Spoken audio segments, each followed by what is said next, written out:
Senhor meu Deus, te louvamos pela tua graça e misericórdia. Agora que o teu servo vai nos trazer a tua palavra, que possamos estar com o coração aberto, a nossa mente levada cativa, Senhor, a tua palavra, para compreender, para entender tudo aquilo que o teu Espírito Santo tem para falar conosco nesta noite. Continua falando, continua movendo, continua agindo na vida de cada um de nós, para que o teu Espírito Santo nos leve a entender o teu chamado, a viver uma vida de santidade e obediência à tua voz. Usa o teu servo no mover e no agir da tua palavra. Deus, eu te peço para a tua glória, no nome do Senhor Jesus, no nome de Jesus. A paz do Senhor, meus irmãos. Abra sua Bíblia, a palavra de Deus. Você já vai sentar? Primeiro livro de Pedro, capítulo de número 1. Nós vamos ler do 13 ao 16.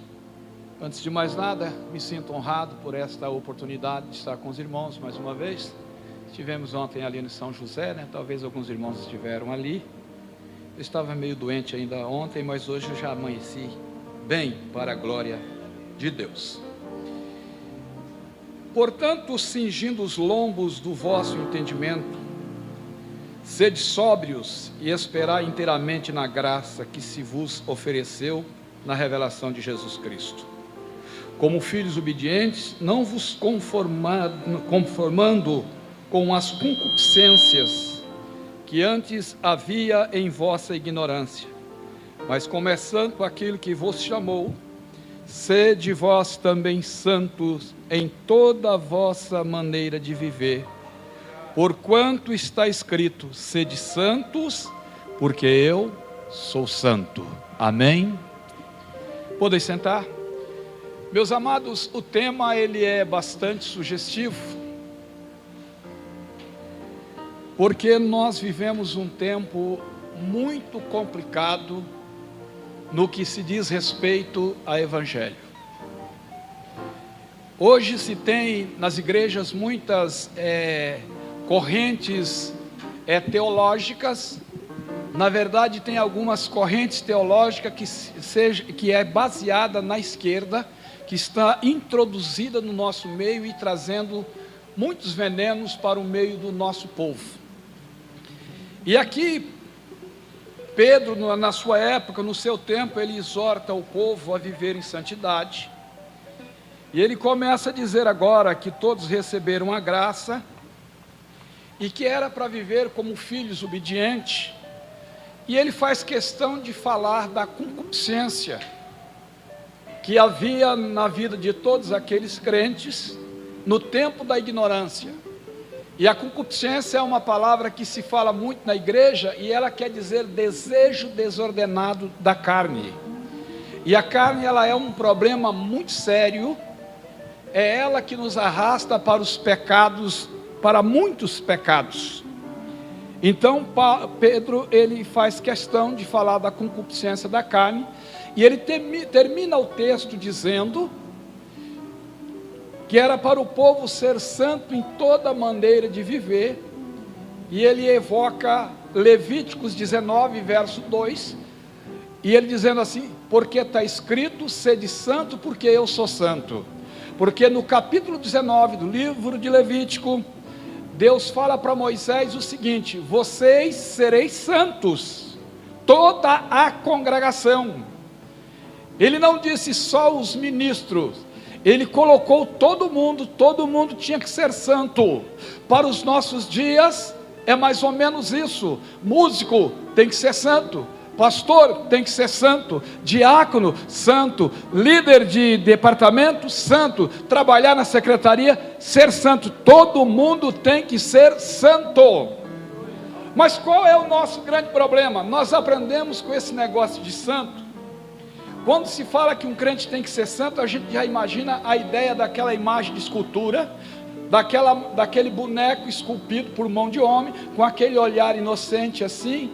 E aí todo mundo, quando você vê uma moça muito bonita assim, com aquela pele fina, alguém olha e fala, ela parece uma santa, não tem esse negócio? Porque nós entendemos que santidade é isso, mas na verdade santidade não tem nada a ver com usos e costumes, não é nada disso, não é aquela pessoa calma, sincera demais, que tem aquele andarzinho todo ajeitadinho, parecendo uma freira, não é nada disso. A palavra santo quer dizer separado, separado do mundo, separado das coisas erradas, separado do pecado e vivendo exclusivamente para Deus, porque a tua vida tem que ser para a glória de Deus. Mas o problema que nós enfrentamos hoje, que nós estamos relativizando o pecado de adultério, que é um pecado gravíssimo, muito sério. É claro que nós enumeramos alguns pecados. O adultério é um pecado sério, roubar é um pecado sério, mas alguns outros pecados a gente não liga muito, porque parece que não tem nada a ver. Mas Paulo vem dizendo o seguinte: olha, vocês já crucificaram o velho homem, agora você é uma nova criatura, e vocês têm que viver diferente. Quem roubava, não rouba mais. Quem mentia, não mente mais. Quem fuxicava, não fuxica mais. Quem fazia facções. Ô irmão, você sabia que na igreja tem facção? Ou não? Tem, porque Paulo disse espírito faccioso. Essa coisa de grupinho, aqueles clubinhos fechados, aqui ninguém entra não, é só eu, Mariazinha, a Pedrina e fulana de tal, ninguém mais vai entrar aqui não. Se alguém chegar perto, eles expulsam. É o espírito faccioso dentro da igreja. Isso aí é falta de santidade. Mas quando se aproxima de Deus, essas coisas não entram no coração, é somente a glória de Deus na nossa vida. Mas irmãos, agora uma coisa interessante, que nós temos que entender que nós somos gente, somos seres humanos. Aí você vai dizer, pastor, então quer dizer que um santo, ele não peca mais? Ele vai pecar, porque se um homem disser que não peca, ele é mentiroso, porque esse negócio do pecado está enraizado em nós. Davi disse assim, ó, em pecado me concebeu a minha mãe.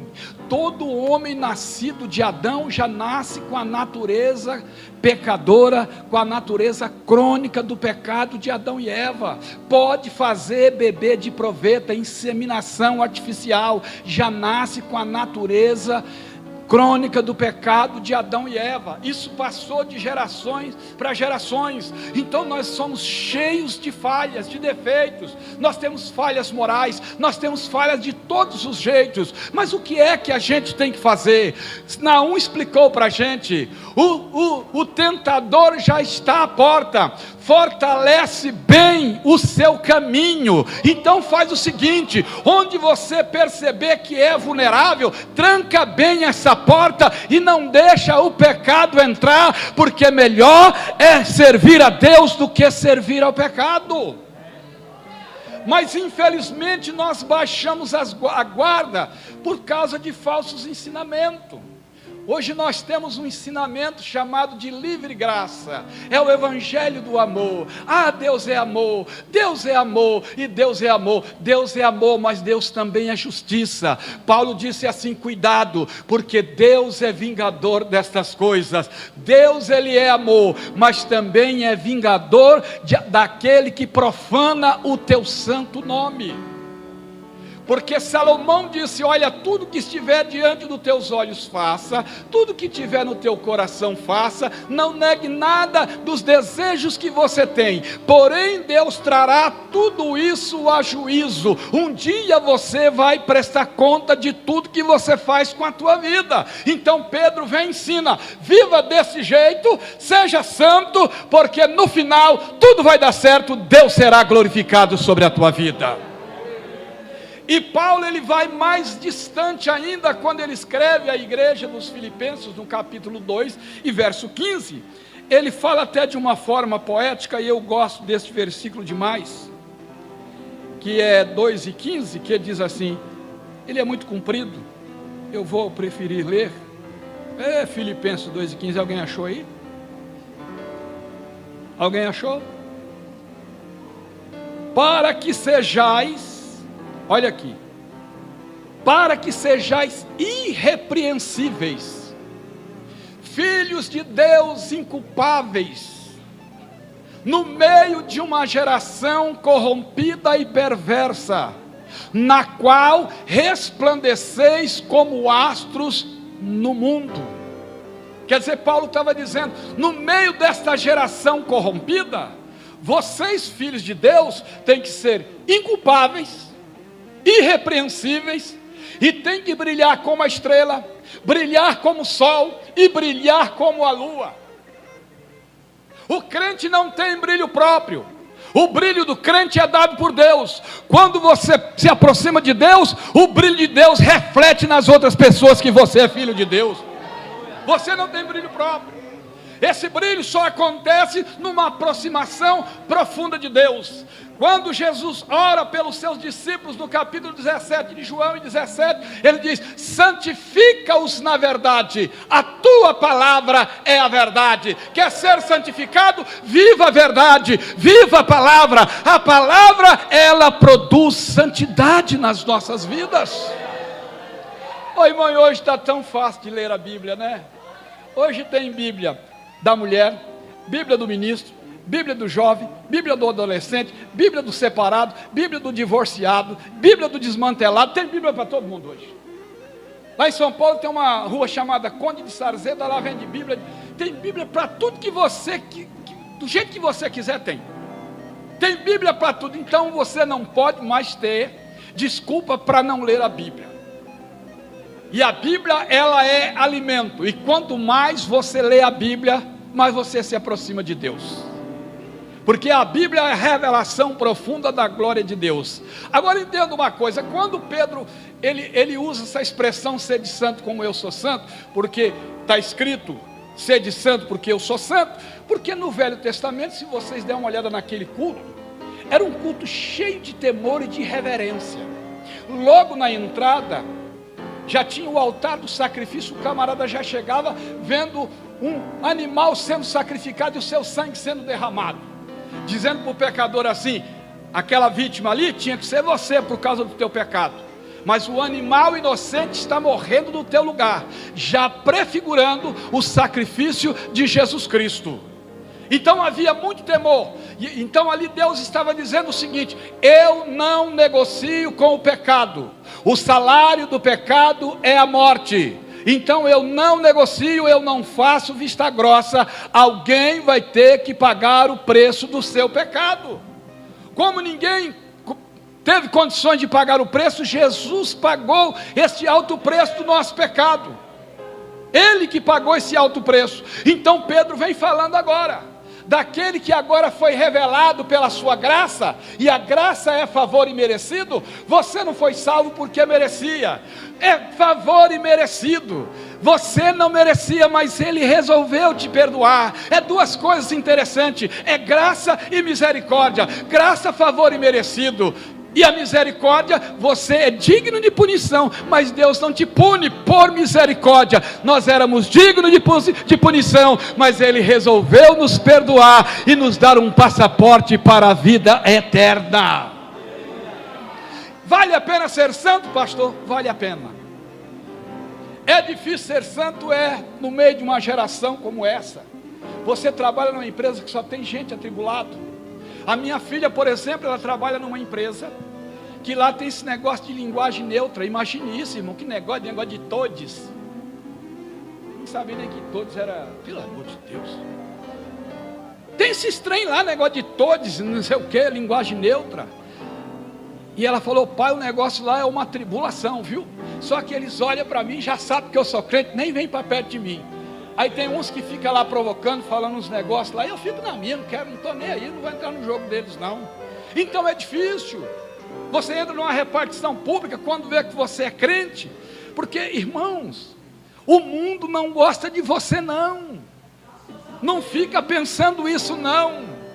Eu me lembro que uma época saiu uma reportagem na Veja, estava escrito assim: 35 milhões de evangélicos no Brasil, é a explosão dos evangélicos. Aí ficou todo mundo feliz. Eu falei: Jesus ensinou ao contrário. Ai de vocês quando todo mundo de vocês disserem bem. Irmão, o diabo nunca gostou da igreja, o mundo nunca gostou da igreja, porque crente tem que andar na contramão do mundo. Mas infelizmente, né, os nossos antigos patriarcas, eles tinham uma visão assim, dessa questão de mundo. Então eles entendiam que o mundo era o seguinte: aquela igreja ali está deixando o mundo entrar, uma mulher de brinco, uma tatuagem não, uma maquiagem, tatuagem, misericórdia, isso é coisa do cão mesmo, viu? Marcar o corpo, irmão, a gente marca animal lá, faz para não perder ele, né? Mas vamos lá, aí faz uma maquiagem, aí coloca um brinco e tal, o mundo está entrando na igreja. Irmão, não é isso que está dizendo não, o mundo é o sistema do mundo, são aquelas coisas que eles pregam que vão contra os nossos princípios, que combate a nossa fé e a nossa esperança.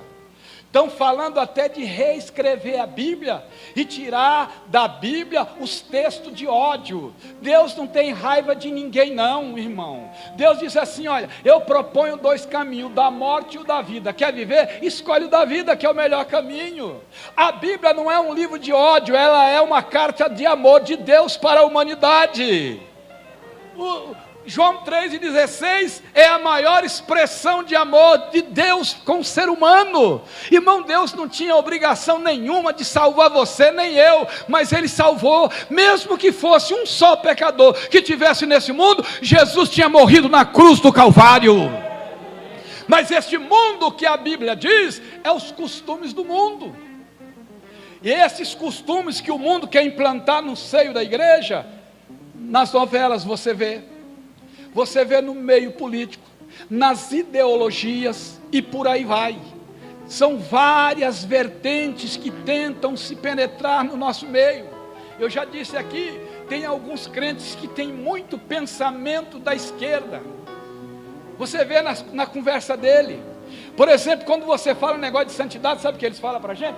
Você é muito quadrado, irmão, as coisas mudaram. Eu sei, irmão, as coisas mudaram. Eu mudei, você mudou, muitos de nós mudamos, mas Deus não mudou. Deus é santo e continua sendo santo.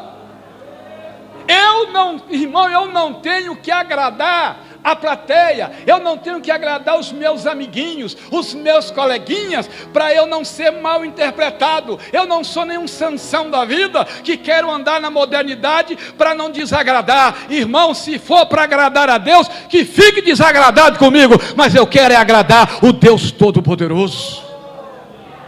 Agora entenda um moço de 17 anos, que ele sai da sua terra, está tranquilo lá, não deve nada a ninguém, e de repente ele é sequestrado, juntamente com mais 3 companheiros, e é levado para um lugar, a Babilônia.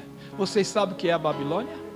A Babilônia, irmão, tinha mais de 180 templos, tinha deuses a dar com pau, era uma coisa, uma promiscuidade, negócio tão feio. E Daniel e os seus 3 companheiros foram jogados lá. Eram 4 jovens ainda.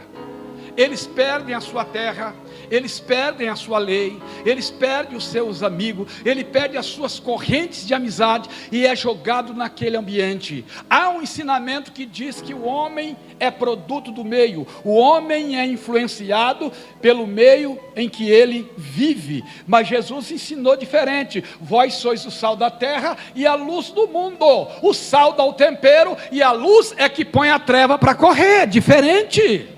Então Daniel, naquele ambiente, 17 anos de idade, ele podia dizer o seguinte: eu não vim para cá por chamada missionária, nem nada, foi Deus que permitiu que eu viesse para cá, eu vou cair na gandaia, não quero nem saber. Mas Daniel vai para lá. Quando ele chega naquele ambiente pesado, que não é um ambiente para um crente conseguir viver, mas Daniel chegou lá, mas ele já chegou colocando propósito no coração.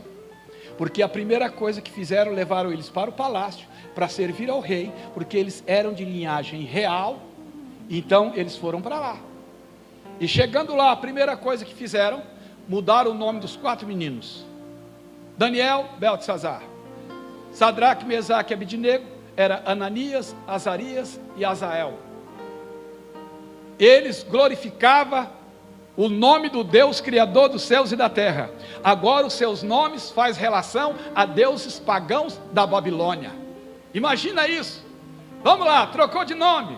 Eles agora são verdadeiros cidadãos babilônicos. Quem pensou isso se enganou. Eles mudaram os nomes, mas não mudaram a fé e a esperança dos 4 meninos. Podem até mudar o teu nome e querer te dar uma nova cidadania, mas você é cidadão do céu, e ninguém pode mudar isso. Isso está dentro de você, internalizado, quando você aceitou a Jesus como Salvador. Mas aí o grande teste vem. O grande teste. Para trabalhar com o rei, tinha que comer das iguarias do rei, participar dos pratos do palácio. E quando veio para Daniel o menu, o cardápio, que ele dá uma olhada e ele percebe aquilo, ele chamou o eunuco e disse assim: olha, vamos fazer o seguinte, dá essa comida para eles, e para eu e os meus companheiros a gente passa comendo legume, não tem problema nenhum. O eunuco disse assim: mas Daniel, se o rei descobrir que vocês não comeram da porção da sua mesa, eu vou arrumar problema. Daniel falou: não, vamos fazer um teste, depois você vê se deu certo ou não. Ele foi com sabedoria, com inteligência, porque para ser santo tem que ter inteligência, tem que ter sabedoria. Não é chegar lá pagando: eu sou da Assembleia de Deus do Brasil. Você vai arrumar confusão. Chega na manha do gato, como que não quer nada, espera a hora certa, a hora de agir, deixa Deus te dar o sinal, e você vai prevalecer para a glória de Deus. Chega cantando de galo, não. Aí o que aconteceu? 10 dias comendo legume. Não é muito fácil, né, irmão? Comida boa e você comendo legumezinho. Não sei se tinha chuchu naquele tempo, porque chuchu não tem gosto de nada.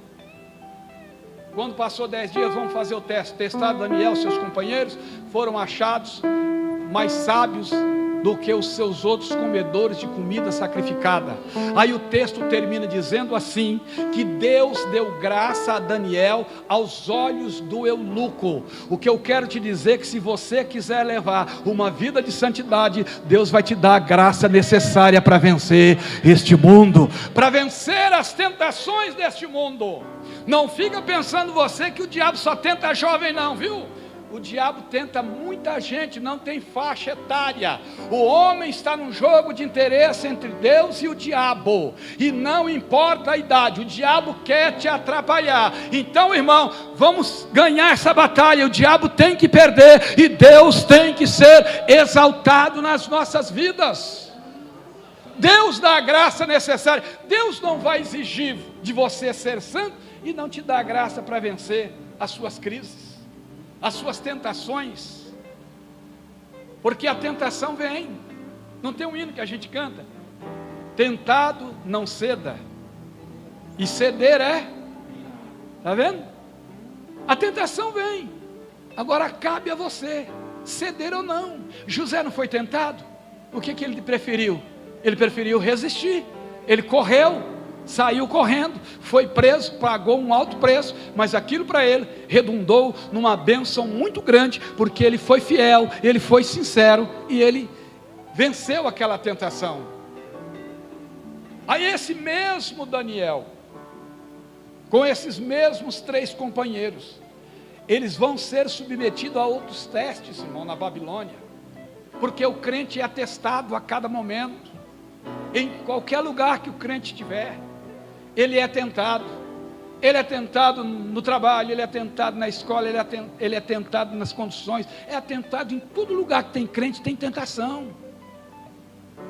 O diabo não vai tentar quem não é crente, ele vai tentar quem é crente, que ele quer atrapalhar o crente. Aí escuta, o rei me faz uma estátua alta e coloca num campo e diz para todo mundo, escreve cartas e distribui para todo mundo. Quando tocar os instrumentos de corda, a sambuca, a buzina, o pífaro, eu quero todo mundo lá no campo de Dura, de joelhos, prostrado, adorando a estátua de Nabucodonosor.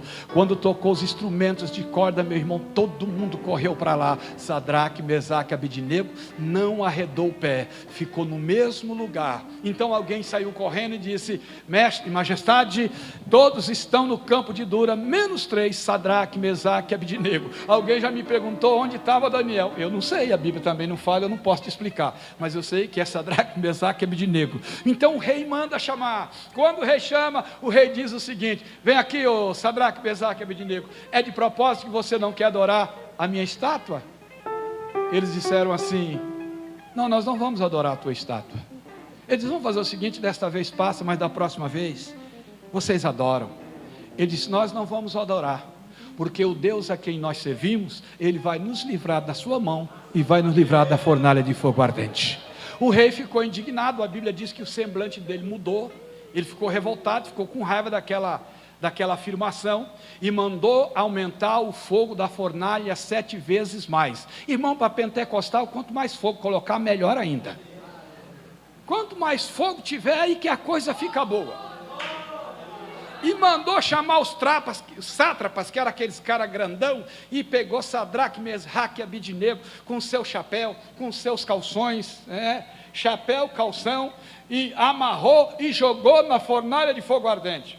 O fogo estava tão quente que aqueles 3 sátrapas morreram queimados, foram consumidos pelo fogo, e o rei ficou esperando o momento da queimação, vou dizer, é crematório que fala, né? Quando joga o cabra lá, só fica a cinza. O rei foi dar uma olhada, ele olhou e disse: mas rapaz, tem uma coisa estranha aqui. Ele voltou e pergunta: quantas pessoas jogamos no fogo? 3.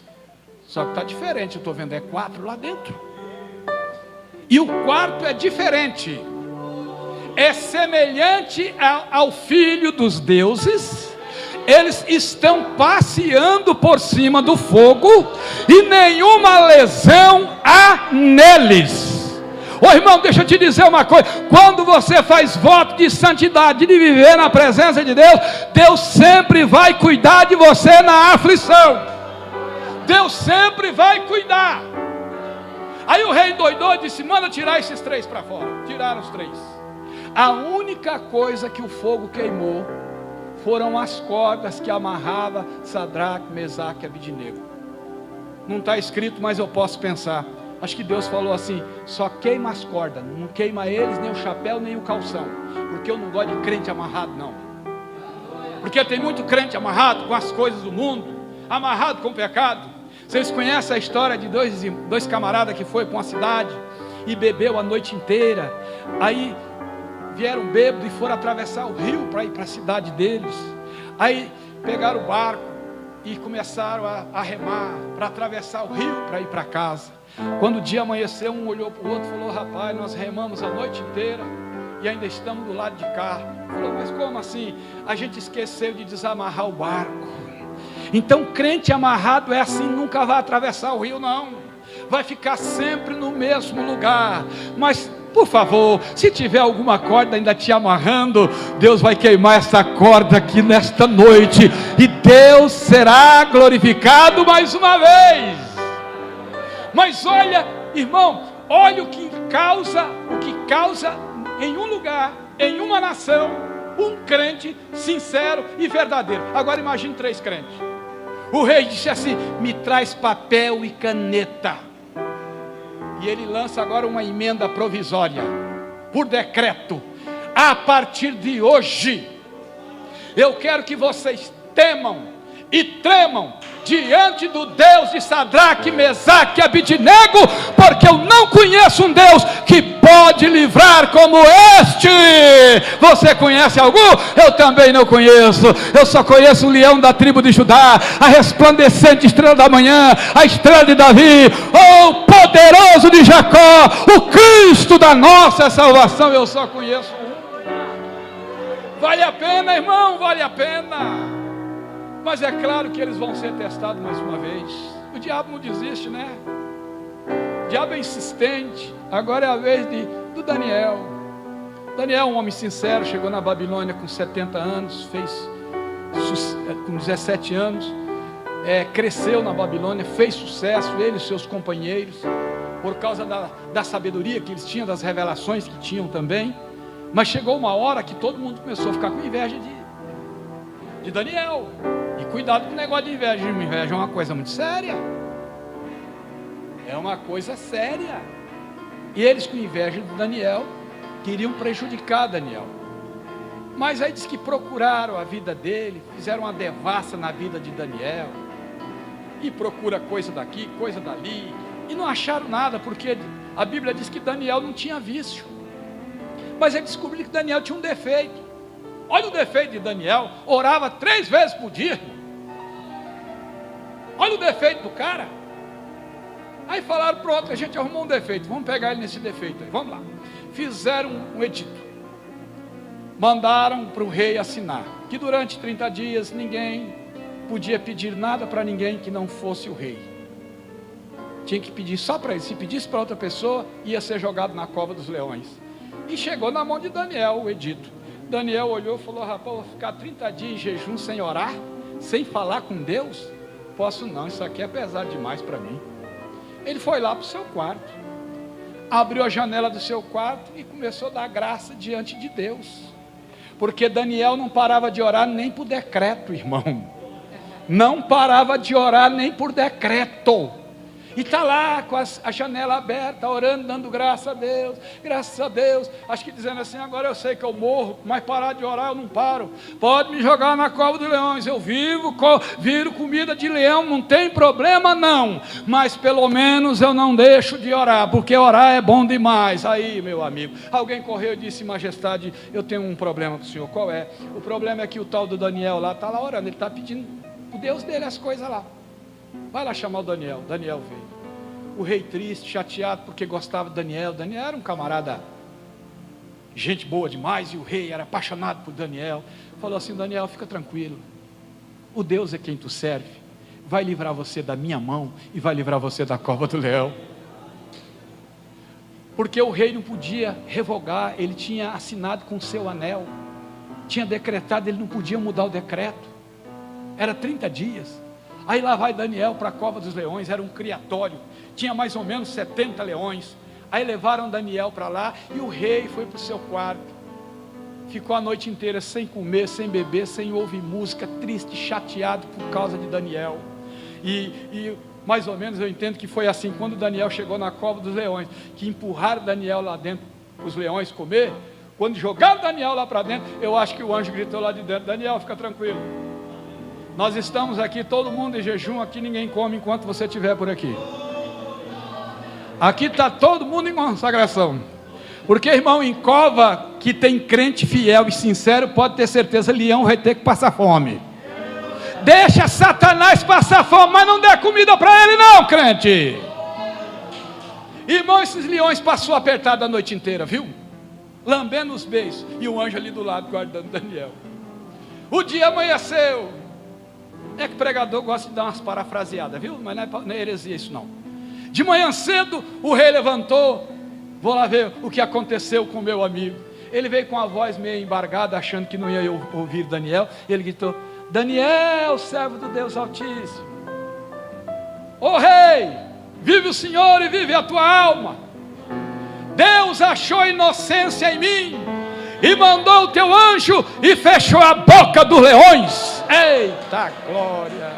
O rei ficou numa alegria, o rei ficou numa felicidade. Tira Daniel para fora, vem cá, meu amigo. Aí o rei falou: agora eles vão ver o que é bom para tosse. O rei pegou papel e disse: vamos criar uma lei aqui agora. A partir de hoje, todos vão ter que tremer e temer diante do Deus de Daniel, que confiou nele e livrou ele da boca dos leões.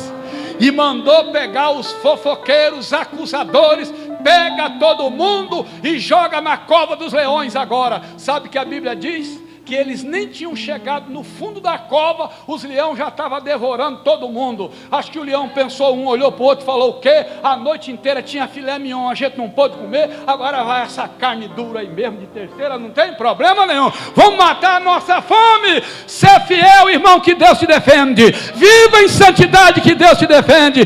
Viva em santidade, que Deus será o teu juiz. Mas a gente tem um negócio de dizer assim, né? Nenhuma condenação há para os que estão em Cristo Jesus, né?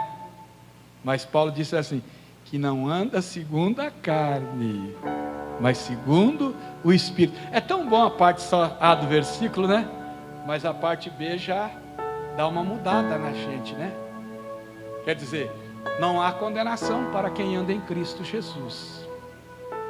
Mas não pode andar segundo a carne, mas andar no Espírito. Mas pastor, dá para andar no Espírito 24 horas? Dá para andar no Espírito, é só você controlar. Paulo falava dessa luta na carne, ele não teve vergonha de dizer. Ele dizia: olha, o bem que eu quero fazer, eu não faço não.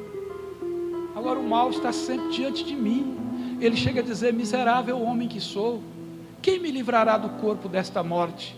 Paulo, quando diz isso, ele diz de um parágrafo da lei romana, que se pegasse um cara em flagrante matando o outro, eles pegavam o defunto e amarravam no cara assim, ó, olho com olho, dente por dente, o defunto ia apodrecendo e o cara ia morrendo com o cheiro da carniça. Então Paulo comparou o pecado com um corpo morto agarrado no corpo dele, e é mais ou menos isso o pecado na vida da gente, irmão. Agora eu vou dizer uma coisa a você: quer descobrir se você perdeu o temor de Deus ou não? Eu posso te ensinar. O dia que você pecar e você não sentir tristeza, pode ter certeza que você já perdeu o temor de Deus faz tempo. Porque o pecado, ele causa tristeza em nós. Porque quando nós pecamos, nós entristecemos o Espírito Santo. E ele habita em nós.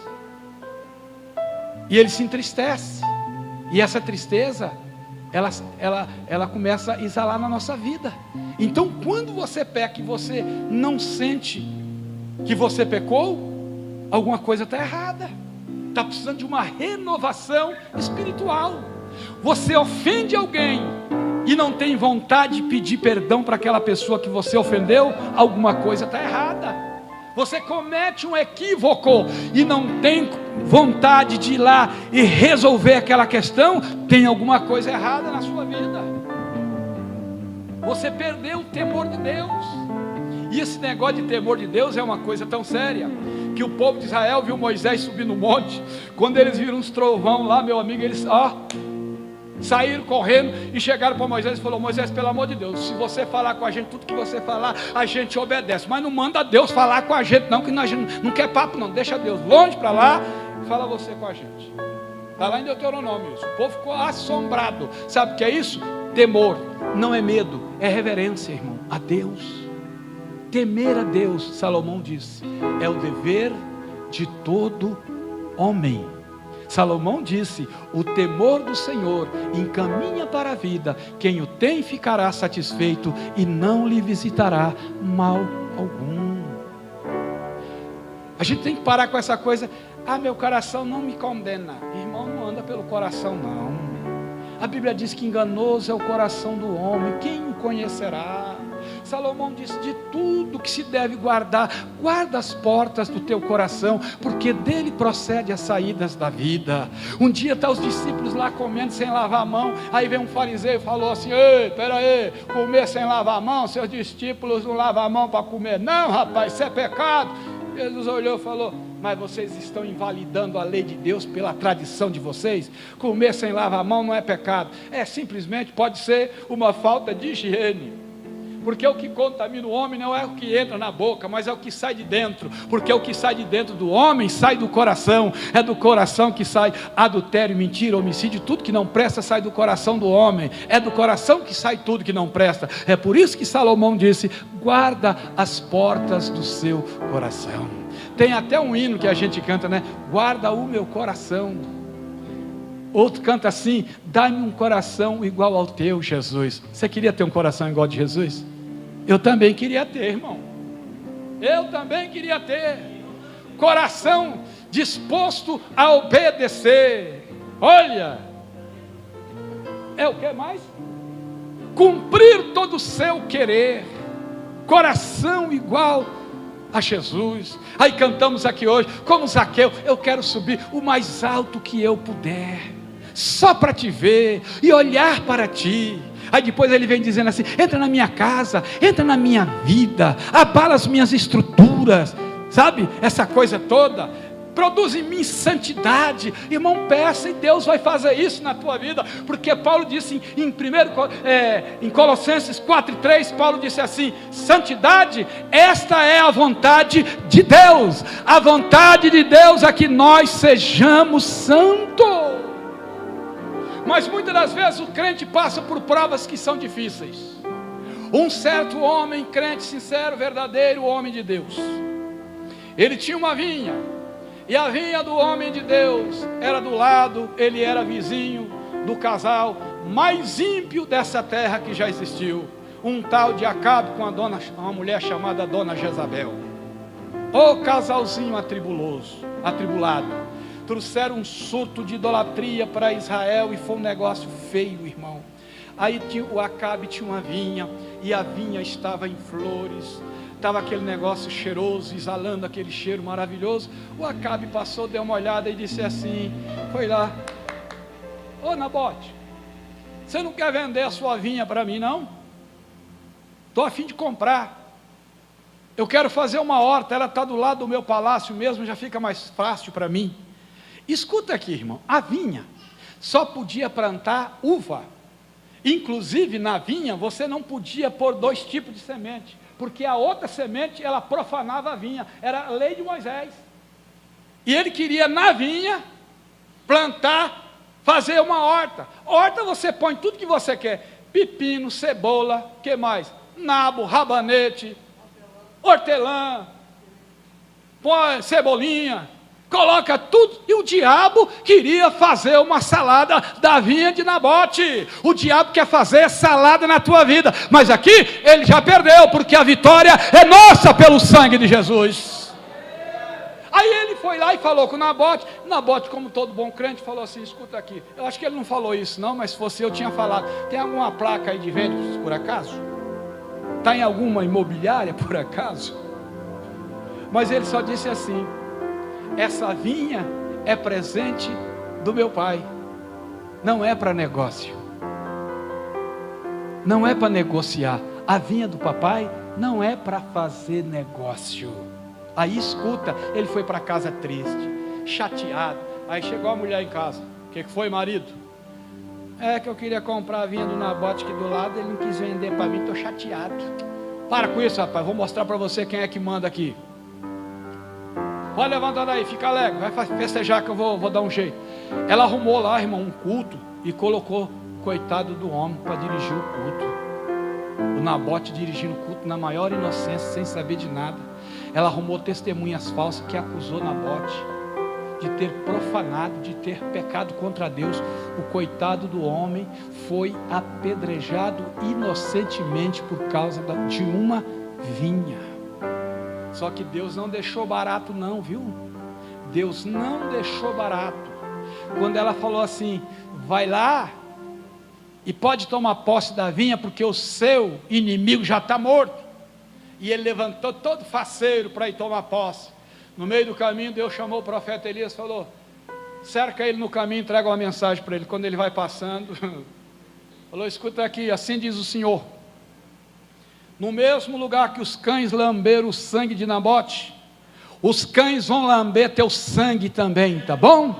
E a tua mulher Jezabel, quando ela morrer, ela não vai ser enterrada com honra, não. Sabe o que vai acontecer com ela? Ela não vai ser nem enterrada. Vocês sabiam que a Jezabel morreu?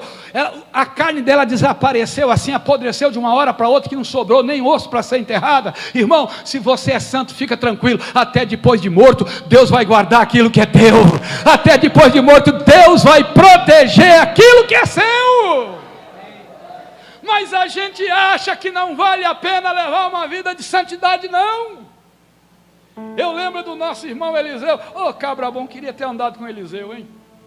Passava na rua assim, aí ele ia para lá, ia para cá, e um dia uma mulher olhou para o marido e falou assim: ô bem, esse homem aí, eu tenho percebido que ele é um santo homem de Deus. Porque tem gente que passa por certas pessoas que a pessoa vai falar assim, esse camarada aí é meio estranho, crentão meio engraçado, né? Mas de Eliseu ela disse assim, ele é um santo homem de Deus. E naquele tempo, irmão, ninguém andava de paletó e gravata não, de Bíblia na mão. A Bíblia era os pergaminhos, se o cara fosse carregar, tinha que ter uma carreta, uma carroça. E ele só passava, mas o jeito dele andar, o comportamento dele, porque cristianismo, irmão, ele é comportamental, é estilo de vida, é o jeito de se comportar, é o jeito de viver, é o seu modo de viver.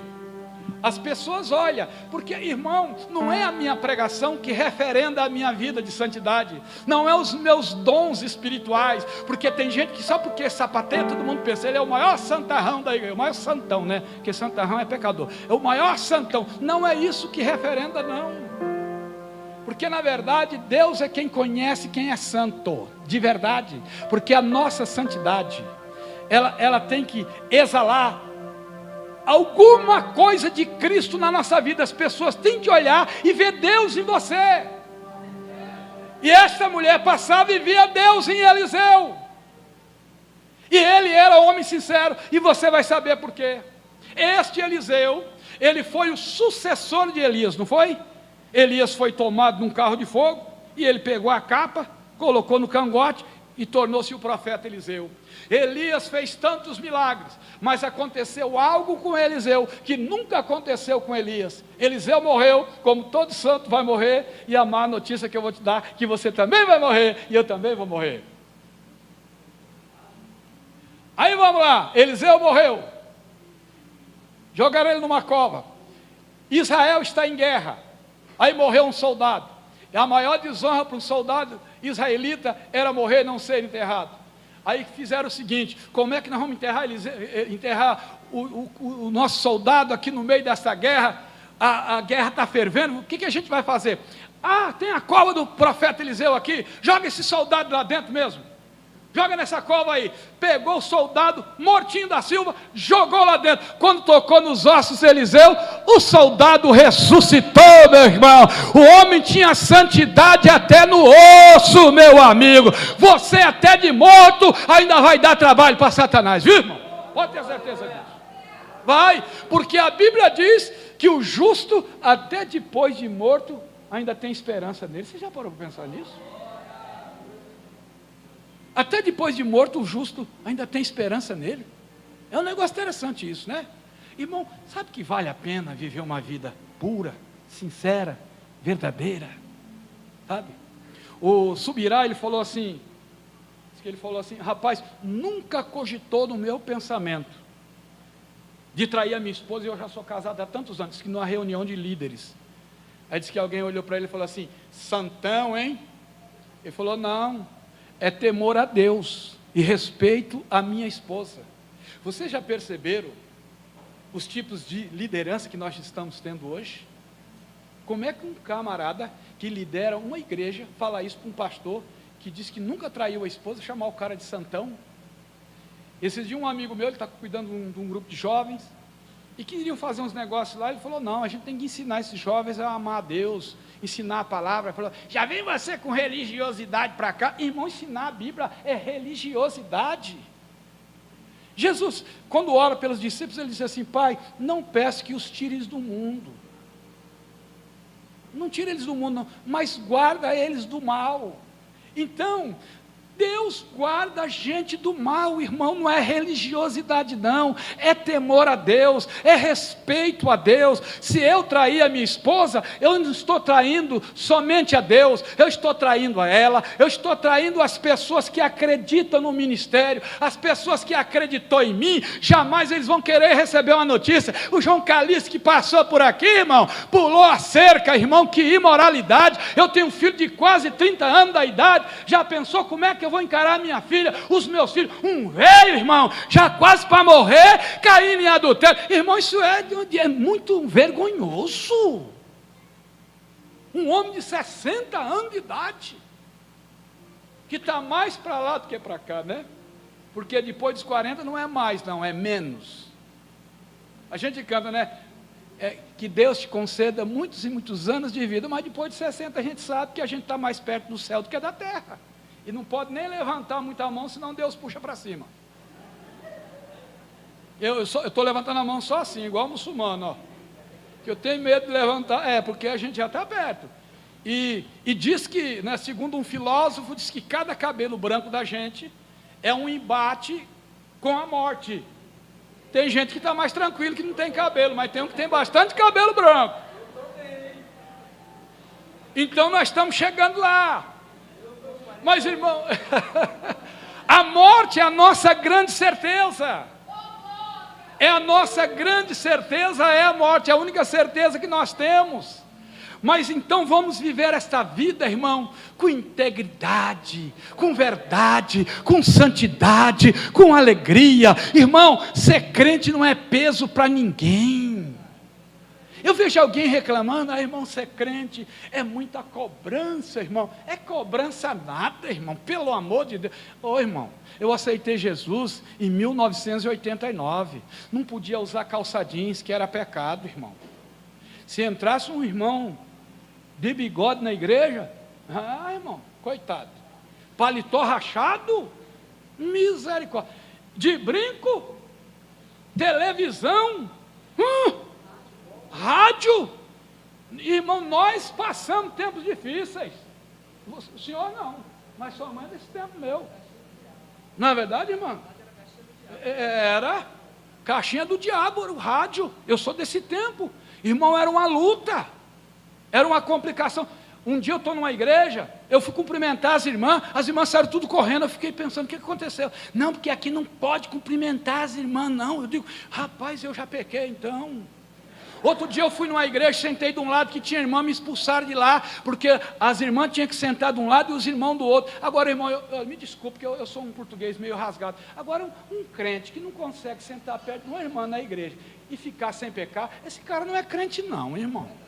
Esse cara não é santo coisa nenhuma, porque no metrô ele senta perto de mulher, no ônibus senta perto de mulher, em alguns outros lugares senta perto de mulher. Agora, é aqui na igreja que ele vai pecar? Se ele não consegue ser crente aqui, ele vai ser crente aonde? Em lugar nenhum. Então, irmão, nós vivemos momentos difíceis, os mais antigos. Nós vivemos momentos difíceis. E o negócio não era assim, chamar na secretaria para conversar, não, era no meio de todo mundo assim, ó. E outra coisa, quando pecava, tinha que vir aqui na frente. Chegar aqui e falar, eu fiz isso, fiz aquilo, e tinha que confessar. Aqueles que não tinham coragem de confessar, não voltavam, era nunca mais. Mas tinha uns casos interessantes que acontecia, viu, irmão? Tinha umas coisas interessantes que a gente deve lembrar, porque essas pessoas que pecavam, eles não podiam entrar no culto de doutrina e nem no culto de Santa Ceia. Era tudo de porta fechada. Mas sabe o que acontecia com alguns? Eles chegavam e diziam assim, pastor, pelo amor de Deus, eu sei que eu não posso entrar no culto de doutrina, porque eu estou em pecado, estou disciplinado, eu não posso entrar nesses cultos, e nem posso entrar no culto da Santa Ceia, mas eu posso ficar aqui no quintal da igreja, para ouvir a palavra de Deus, aleluia, e muitos desses ainda permanecem firmes, para a glória e louvor do nome de Jesus. Sede santo, porque eu sou santo, diz o Senhor nesta noite aqui para nós, aleluia. Irmão, não vai atrás de influenciador não. A internet hoje está cheia de gente formada em nada para ensinar o que eles não sabem de nada. Gente, é cada coisa que eu fico abismado. Debate, tem gente que fica me chamando para debate, eu falei, irmão, não vou debater coisa nenhuma, irmão. Chamando para debater determinadas coisas, sabe? Eu não gosto dessas encrencas, não. Eu não vou, não. Aí me chama para esse tal de podcast que é para falar verbo rasgado. Eu não vou mesmo, irmão, nem me chama que eu não vou. Fala, irmão, para mim não dá, eu não sou desses negócios aí não. Então, nós estamos vivendo esse mundo da internet. A internet não é maldição não, ela é uma bênção de Deus. É um instrumento maravilhoso para você evangelizar, conquistar almas para Jesus, para você fazer a obra de Deus, para comunicação, para tanta coisa. Mas infelizmente, as pessoas deixam a vaidade entrar, algumas coisas erradas entrar, e começam a entrar por esse caminho, e criar uma série de dificuldades para a igreja. E o grande problema, que a maioria desses saíram do meio de nós, porque não querem obedecer à palavra de Deus, e depois começam a combater aquilo que na verdade, irmão, eles não vão conseguir nunca, porque é a palavra de Deus, porque esta palavra, ao longo da história, ela sempre foi combatida, mas ninguém tira a beleza, a gloriosa palavra de Deus, ela permanece sempre inalterável, porque ela é a palavra de Deus, ela é inerrante, ela é infalível, e quem anda pela palavra, irmão, vence sempre, não perde nunca. Quem perde é Satanás, e a vitória será sempre nossa. Agora as propostas sempre virão, como veio para Moisés. Moisés, já grande, negou ser chamado filho da filha de Faraó. Ele preferiu ser maltratado junto com seus irmãos, do que por um pouco de tempo ter o gozo do pecado. Já imaginou isso? O camarada foi criado com bons costumes, foi formado. Quando chegou numa certa época, a mulher queria registrada Moisés no seu nome.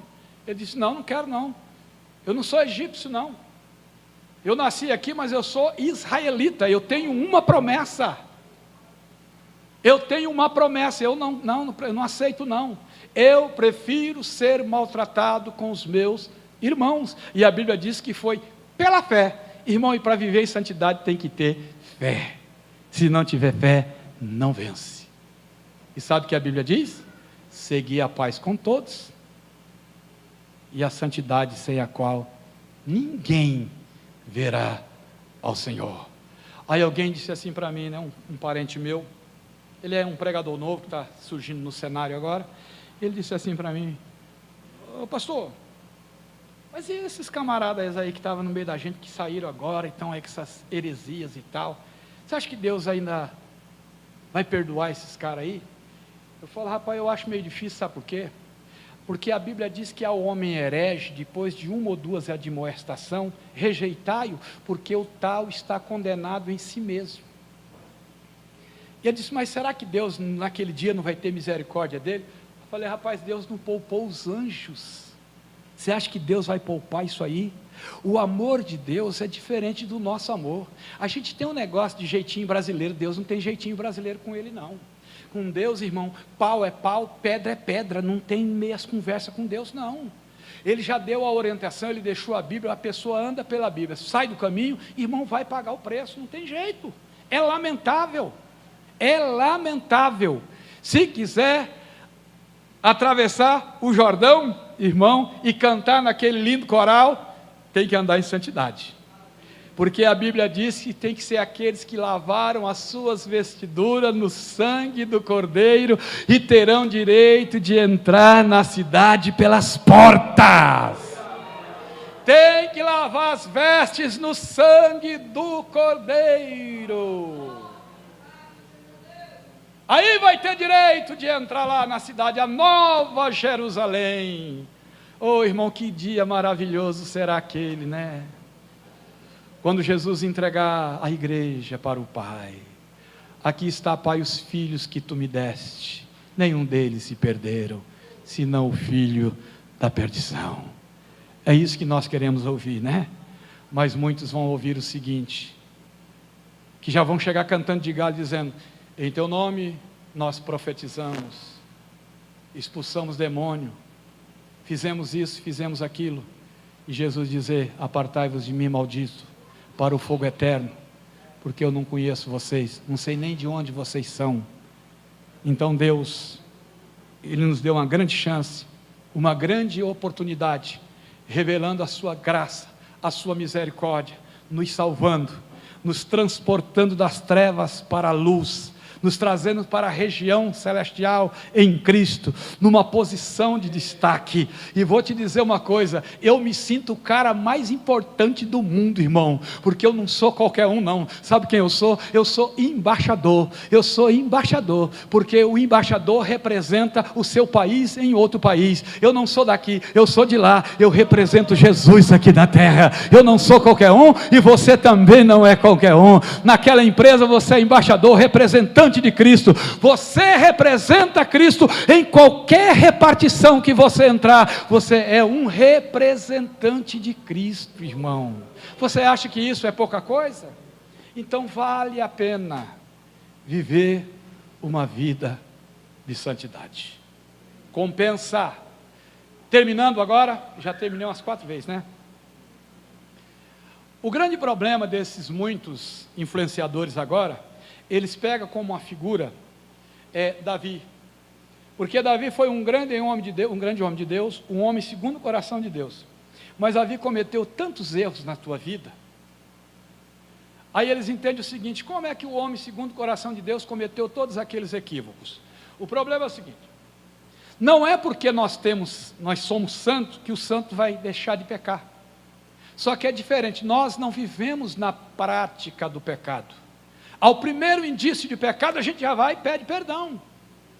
Não é igual o cara que entrou na igreja católica assim durante o dia, o padre olhou e falou: ô meu filho, veio confessar algum pecado? Ele disse: não, seu padre, eu estou esperando acumular primeiro, acumular pecado, né? E tem gente que faz uma pilha bem grandona, né? Aí quando vai confessar, já está morrendo já e não tem mais jeito. Mas vamos voltar. Então, minha gente, eles tiram a figura de Davi.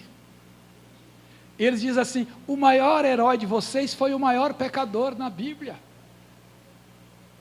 Claro que Davi não era perfeito, ele errou muito, mas Davi tinha uma nobreza. Ele era capaz de assumir os seus erros, de confessar os seus pecados. É por isso que ele era o homem segundo o coração de Deus. O dia que ele numera o povo e Deus matou um monte de gente, e ele viu o anjo do Senhor estendendo a mão, Deus ia destruir Jerusalém. Ele pulou na frente e falou: Senhor, se tem algum errado aqui, sou eu. O Senhor está matando inocente por minha causa, quem tem que morrer sou eu. Aí Deus falou: então vamos fazer o seguinte, eu vou parar a praga, mas você vai até a eira de Ornã, constrói um altar e oferece um sacrifício lá, que eu vou tirar essa praga. E Davi foi para lá. Quando ele está chegando na cidade, um homem bem relacionado, aquela coisa toda, o homem disse para ele: ô rei Davi, o que o senhor veio fazer? Vim sacrificar o senhor. O senhor tem lenha, tem fogo, tem tudo aqui, o senhor tem gado, pode ficar à vontade. Ele falou: eu não quero nada de graça, porque eu não vou oferecer a Deus um sacrifício que não me custe um preço. Isso é nobreza, irmão. Que ele estava dizendo: eu pequei e agora vou oferecer uma coisa para Deus que eu nem me sacrifiquei. Não, Deus merece o melhor. E nós já cantamos: o meu melhor eu quero te dar. Então dê o melhor da sua vida para Deus, a tua vida de santidade, de devoção, de gratidão, de graça. Se coloque na presença de Deus. Vamos ficar em pé, eu quero orar por você, já falei demais. Aleluia. Fazer igual o irmão ali, né? Diz que dá oportunidade para presbítero velho, não deixar, ele não para mais de falar. E pastor velho também é assim.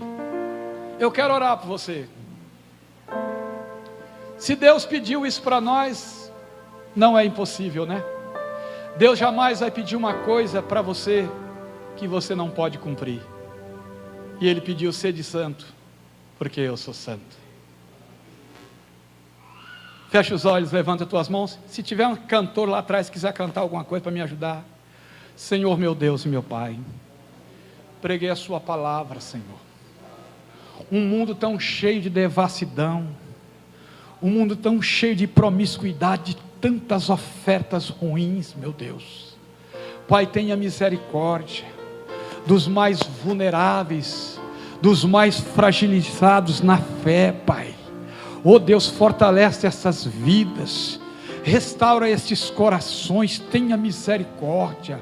O nosso inimigo, ele não tem piedade de ninguém, e nós sabemos que Tu pagaste um alto preço para salvar as nossas almas. Nós não merecíamos, ó Deus, nós éramos dignos, era da Sua justiça, Senhor, mas a Sua justiça caiu sobre o Teu Filho, e o Senhor nos perdoou, o Senhor nos resgatou, o Senhor nos redimiu, o Senhor nos sarou, o Senhor nos deu esperança e alegria. Então atinge o coração desse Teu filho, dessa Tua filha, produza santidade em nós, na Sua igreja, no Seu povo, renova o Teu povo, traz o avivamento da santidade, como trouxeste no tempo de Esdra, traz o avivamento, ó Pai. O Senhor é Deus, o Senhor é poderoso, o Senhor é grande, produz em nós coisas melhores para a Tua glória.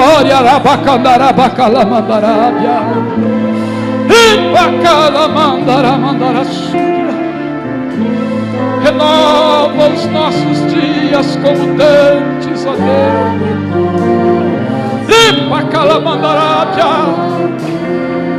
Aleluia. Oh Deus, se tu olhar para todos nós, não há nada de bom em nós, mas tu olhaste para nós com misericórdia, com bondade, com amor.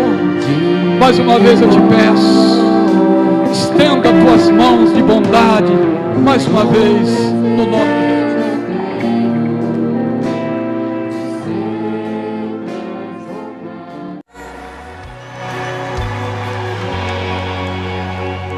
Vem, Espírito Santo de Deus, com tua glória, como no dia de Pentecostes, vem nos